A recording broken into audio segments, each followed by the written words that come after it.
In the 1920s, two guys in Vienna came up with something now called isotype.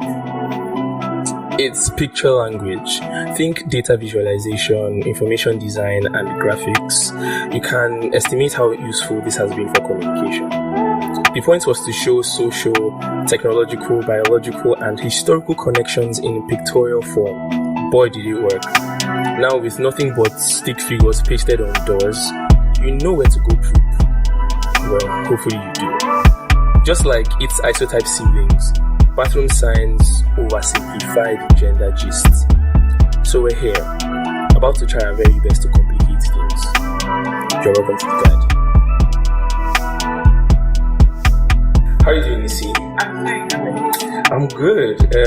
So today we're going to be speaking about men and women, the similarities and differences between both parties past their biology. So we know that our private parts are different, so that's what we're going to talk about.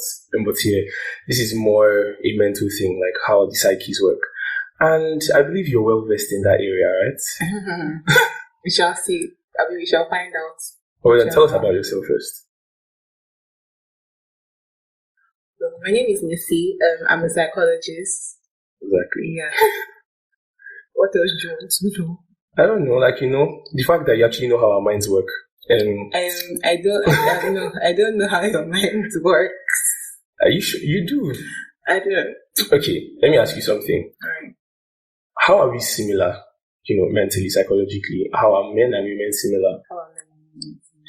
I'm trying to think of the angle to come from this, but if we're going to use like psychologically, like needs, like what people need, I feel like the key things that every human being is looking for, whether you're male or female, is you're looking to be safe. You're looking to feel safe. You're looking to find your tribe, feel among, right? You're looking to be respected. Okay. Even men? Even men? I don't know. It doesn't seem like we are trying to be safe ever. Really? So you don't ever need a safe space as a man? Safe space? No, that sounds different, right? When so maybe I worded it differently. Yeah, because when you said safe, first that came to mind was let me know, I don't know, wars or combat No, but like I think that everybody, you need a safe space. You need a place where you feel like you belong, right? So a sense of belonging, and then respect. You want to be treated like a human being. Yes, definitely. Yeah. Okay. So in that regard, we are similar. Yes. What about with regards to the heart? Because then again, that's something, I don't know if this counts as psychology. Sorry. I don't know if this counts as that, but how we manage the elephant in the room, I like to call them emotions in some sense. Are we similar in any way? We're similar, we just communicate differently. Okay, expand on that.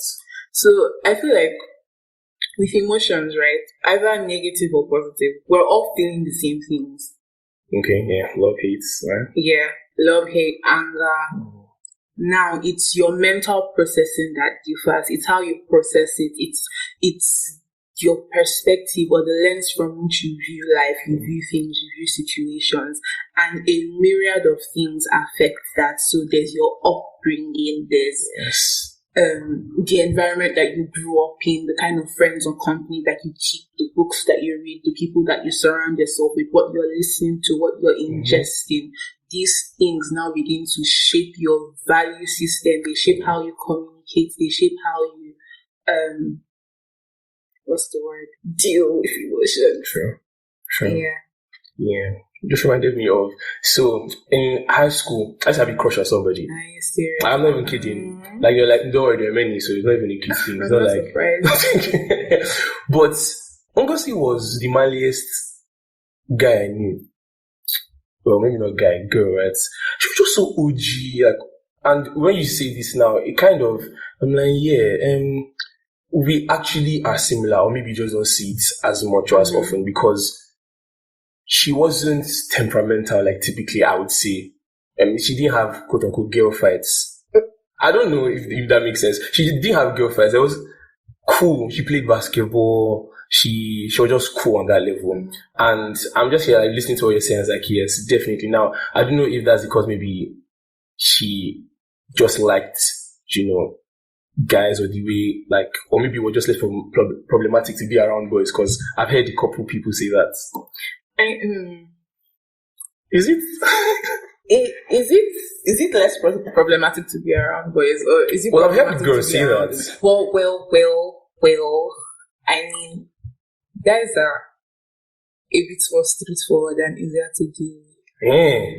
A little bit, but then again, it's like, you yourself, are you a problematic person? Because I'm not going to lie, I have stellar women around me. Like, I mean, in the relationships that I've been with, or friendships rather that I've been in the last couple of years, I've not gotten into any girl fight. So, sister, you yourself, what's going on? Right. And then, based on how you're wired and your view of life and how self-aware you are, it also affects the kind of people that you surround yourself with. So if you are somebody who's insecure, who is always trying to compete, right? And this doesn't just apply to female as well. There are men who are like that. They just cover it with macho, muscle, deep voice.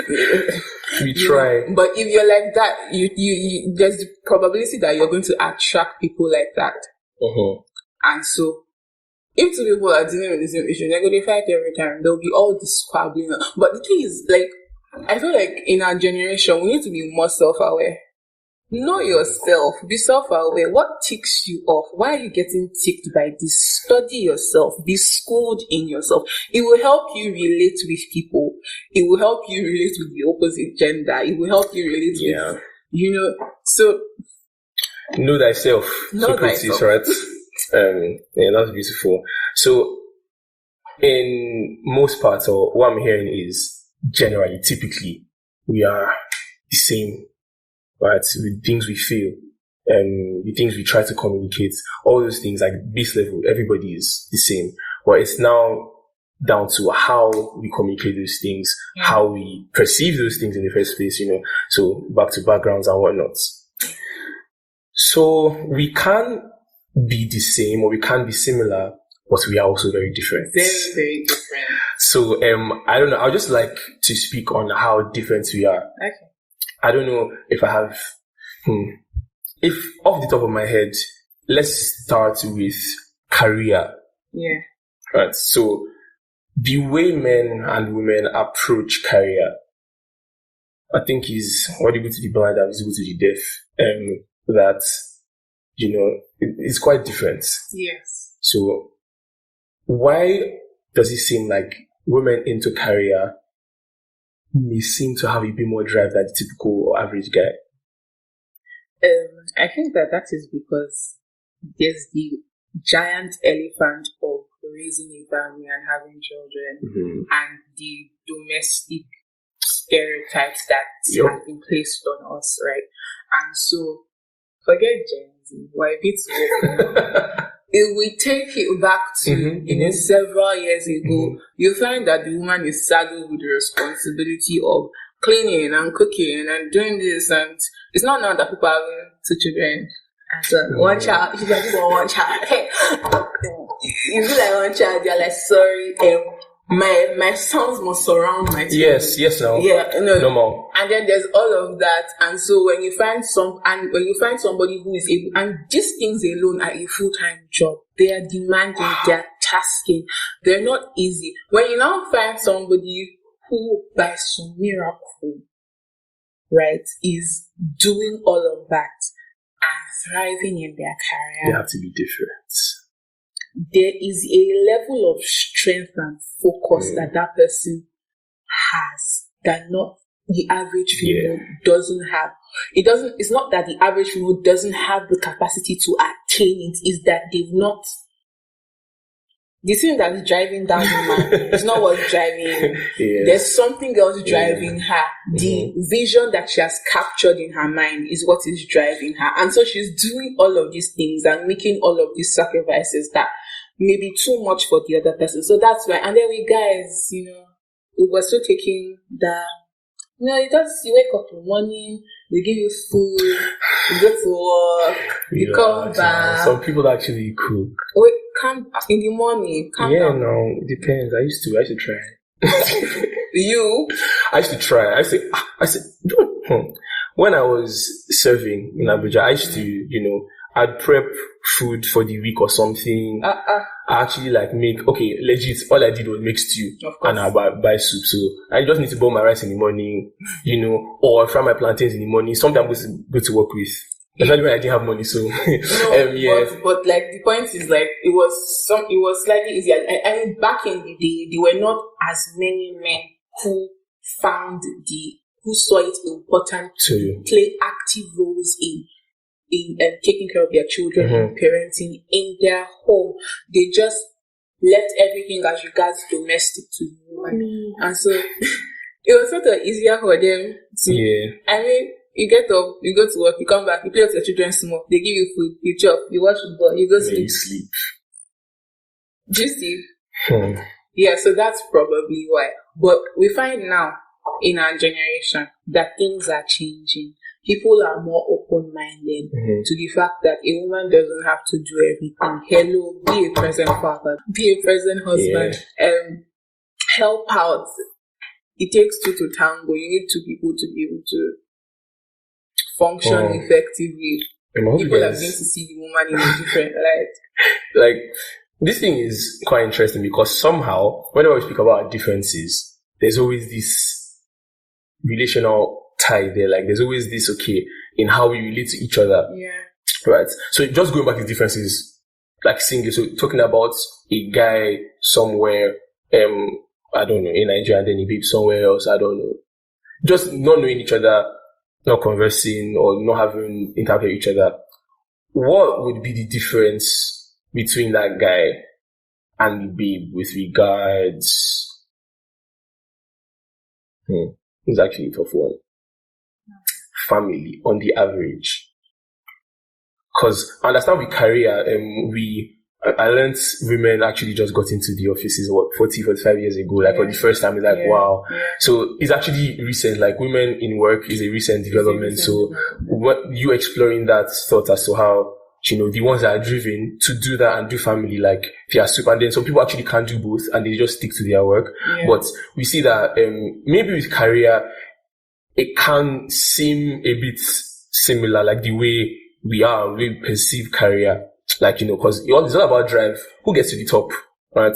So I'm not thinking, we have to be different in family, right? Yeah. The way we perceive family. Yeah. I, for one, feel I can spot that difference between me and my sister.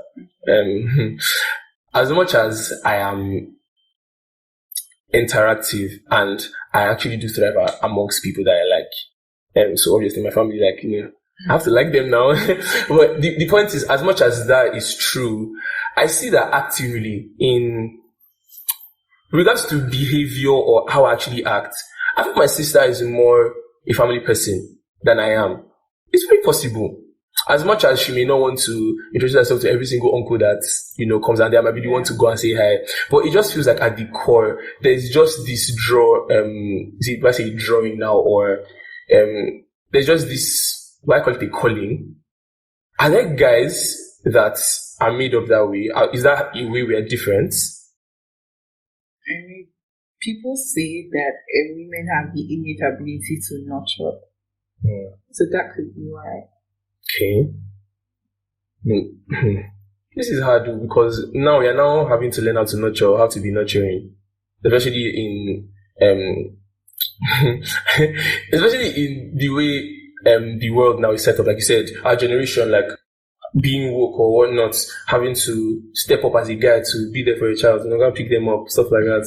So then again, we have to be learning and unlearning and relearning. So it's then again, would you say that is a major difference? Just generically, the typical guy, typical girl, they don't care about their family as much as typical woman or girl would. Okay, if you're doing typical, yes, but then again, your upbringing plays an important role, because if you grow up in an environment where family is prioritized, and you're not really raised with the whole gender stereotypes. Everybody carry broom and sweep, everybody wash, everybody cook, everybody. Your orientation towards it will be different. Yeah. But if you grow up in an environment where these things are not the norm, and it's like, oh yeah, for a family job, okay, go to the kitchen. Yeah, if you grow up that way, you're not going to. Yeah, it's not going to feel like weird to actually be that type of person, right? It's going to be weird to be that type of person, and your mentality of gender roles in marriage or in a family setting would definitely be different. Right. Okay. So, we call this bathroom science because quite simply, you want to poop and you go to where the restrooms are sited, and it's easy. It's a no-brainer. I go in here because I'm a guy, and I go in here because I'm a girl. And we set out to complicate things, and I think we actually have, in some sense, because I'm getting that as much as we are trying to find similarities and differences, first is we are human beings. Yeah. And it's like we actually are human beings, and where I am at, if you were where I was, you probably would be like me. Backgrounds, like if you had my mom or if you had my dad or if you had my, I don't know, your experience. Yeah, my experiences, like we'll probably be the same type of person. Yeah. But now, to kind of round off, especially since this is a podcast that we expect a lot more guys to be listening to than girls. Right? Hopefully both, but yeah, it's, it's like, bro, hop on the glide. But, the point is, we have bad rep. Yes. Like, I don't know why, but we do have bad rep. Okay, I know why, let me not lie. I like, we have bad rep, So, but, none of it is true. Yes. So, tell me, you're being a lady and being a clinical psychologist. Oh, please. What gender stereotypes have they just plastered on guys? This is how they are, what they call it, something scum, right? Men are scum. I think scum has genders too, sharp. But anyways, women are scum. Women can be scum. Women can be scum. Can be scum. Yeah. But so, what gender stereotypes do you think they have just plastered on us? And I think the first one that has just made it a tad bit difficult for men is that men have to always be strong. Please tell them not everybody can open jam that's new or locked or something, I don't know.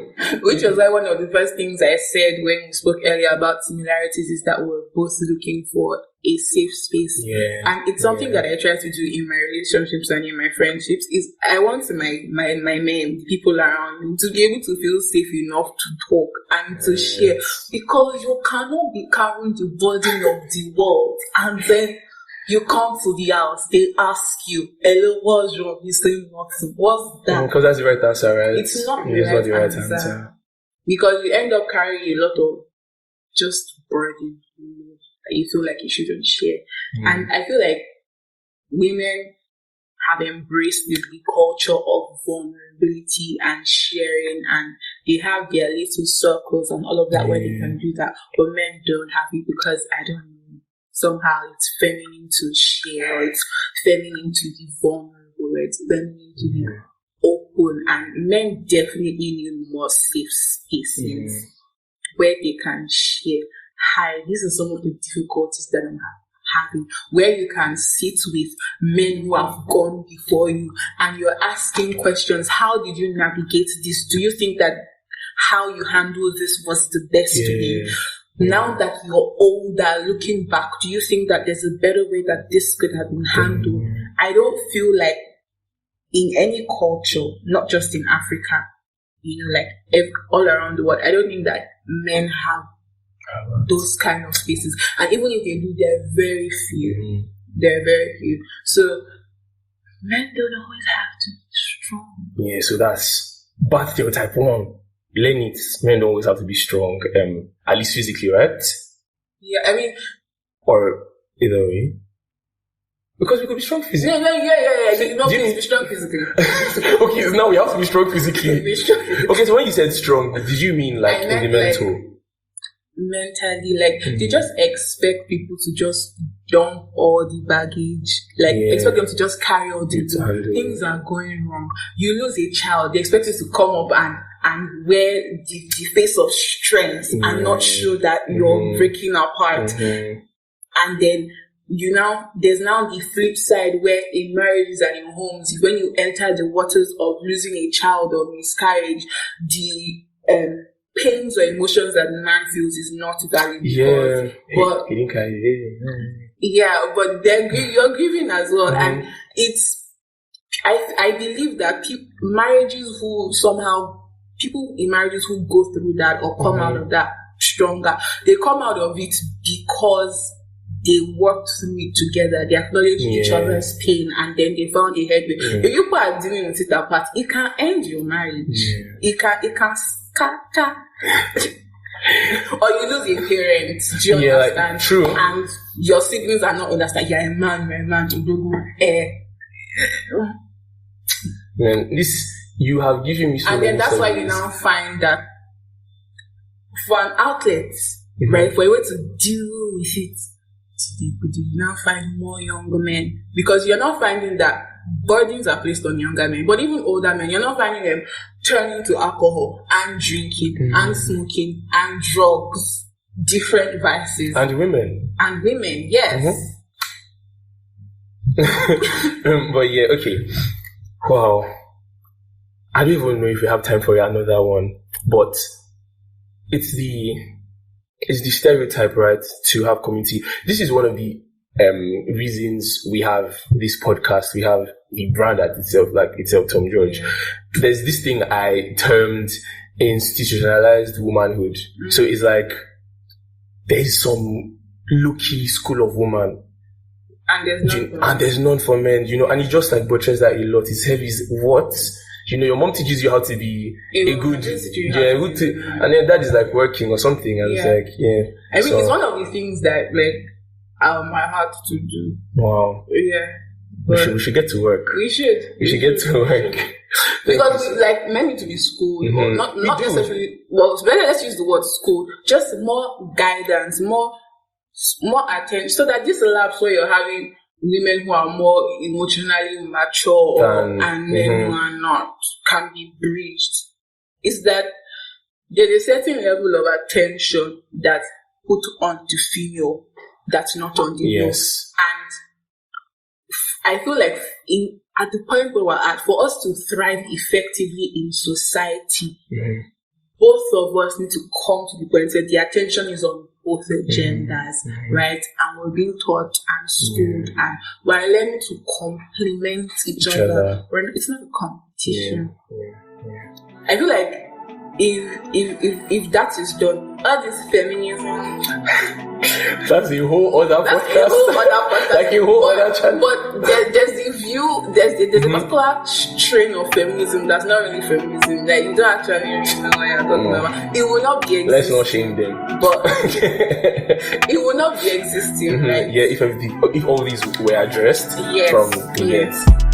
Wow. As she said, she wasn't a professional, but thank you so much, Nissi. It was nice speaking to you, and thank you for having me. Welcome. Wow, those were some great thoughts. And yes, they've spurred one more. Actually, they remind me of 3 words. I mean, 3 very poignant, paradoxical, and petty words. They are often used as a call to chin up, act right, or steady oneself. Be a man.